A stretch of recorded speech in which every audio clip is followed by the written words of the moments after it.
आपण पाहताय महाधुरळा. हे आहे गोकुळचं श्रीखंड. अगदी जिभेवर रेंगाळणार. जिभेवरच नाही तर मनावरही रेंगाळणार. गोकुळ श्रीखंड, मनावर रेंगाळणार.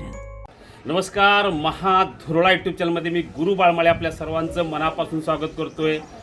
गोकुळच्या राजकारणात नवा भूकंप झालेला आहे. गेले 6 महिने गोकुळ संदर्भात चर्चा सुरू होती, काही निर्णय झाले, यामधनं महायुतीमध्ये विस्फोट झाला, वाद वाढला. या सगळ्या पार्श्वभूमीवर सर्वोच्च न्यायालयानं अतिशय मोठा निर्णय दिला आहे. 90 दिवसात गोकुळची निवडणूक घ्या असा हा निर्णय आहे. यामुळे या निर्णयाचा एकूण राजकीय भूकंप झालेला आहे. कारण भाजपनं पुढाकार घेत गोकुळवर प्रशासक नेमला. राष्ट्रवादी आणि शिवसेनेच्या संचालकांनी थेट सर्वोच्च न्यायालयात धाव घेतली.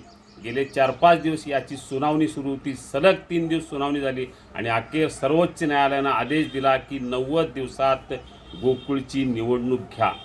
खरं तर हा महायुतीमध्ये आणखीन एक मोठा भूकंप म्हणावा लागेल. कारण हा भाजपला मोठा दणका म्हणावा लागेल. कारण भाजपनंच पुढाकार घेऊन गोकुळवर प्रशासक नेमला. पण आता हा प्रशासक किती महिने याची चर्चा सुरू असतानाच 3 महिन्यात निवडणूक घ्या असा आदेश सर्वोच्च न्यायालयानं दिलेला आहे. या सगळ्या पार्श्वभूमीवर गेले काही दिवस भाजप आणि राष्ट्रवादी आणि शिवसेना यांच्यातला वाद सुरू होता. प्रशासक नेमू नका अशी मागणी राष्ट्रवादी आणि शिवसेनेच्या संचालकांनी केली, नेत्यांनी केली. मुख्यमंत्री देवेंद्र फडणवीस यांची भेट घेतली, उपमुख्यमंत्री एकनाथ शिंदे यांची भेट घेतली. पण अखेर 5 जणांचं प्रशासक मंडळ नेमलं गेलं. या प्रशासकांनी तातडीनं 2 दिवसात आपला कार्यभार पण घेतला आणि कामही सुरू केलं. पण हे खटकलं ते राष्ट्रवादीच्या नेत्यांना, मंत्री हसन मुश्रीफ यांना, पालकमंत्री प्रकाश आंबेडकर यांना.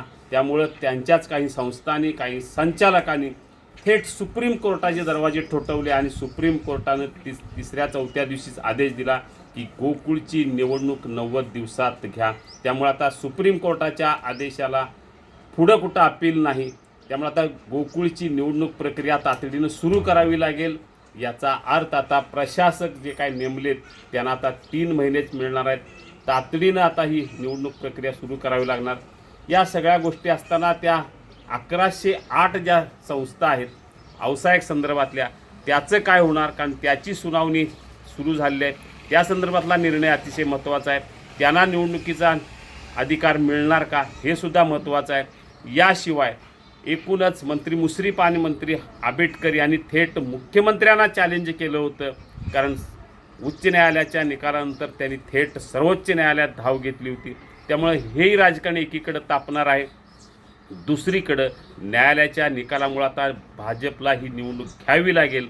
त्यामुळे आता महायुतीच्या झेंड्याखाली आम्ही सगळे एकत्र लढू असं म्हणत असताना आता नेमकं कसं लढणार? निवडणूक बिनविरोध होण्यासाठी प्रयत्न होणार का? हे सुद्धा अतिशय महत्त्वाचं आहे. एकूणच गोकुळच्या राजकारणात नवा राजकीय भूकंप झालेला आहे. या भूकंपाचे हादरे नेमकं कोणत्या पक्षाला बसणार? गेले महिनाभर जे काय राजकारण सुरू होतं त्याचा फटका कोणाला बसणार? त्याचा फायदा कोणाला होणार? आमदार सतेज पाटील काय भूमिका घेणार? यापुढं भाजप, राष्ट्रवादी आणि शिवसेना सगळे एकत्र येणार का? जनसुराजची काय भूमिका असणार? हे सगळं महत्त्वाचं आहे. उद्यापासून आपल्याला या गोकुळच्या ज्या काय हालचाली आहेत त्या महाधुरळावर येतीलच. पण सध्या तरी महाधुरळाचा हा महाभूकंप राजकीय भूकंप आहे, तो गोकुळचा आहे. पाहूया आता या पुढच्या हालचाली कशा होतील. धन्यवाद.